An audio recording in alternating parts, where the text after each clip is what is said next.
All right, so how do we do this? Okay, so what we're gonna do is we're gonna start with a medium hot pan, maybe a tablespoon of canola oil. Okay. We're gonna go with some fresh garlic, a red onion, 1 tablespoon of tomato paste.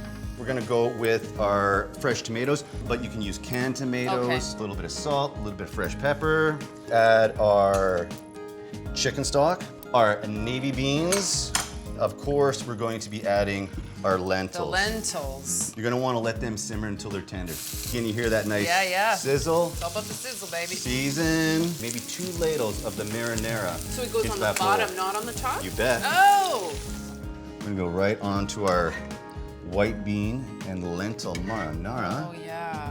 I'm gonna add a little bit of fresh arugula, fresh parsley, more green and on oregano. Okay, you can finish it with a little bit of oil as well.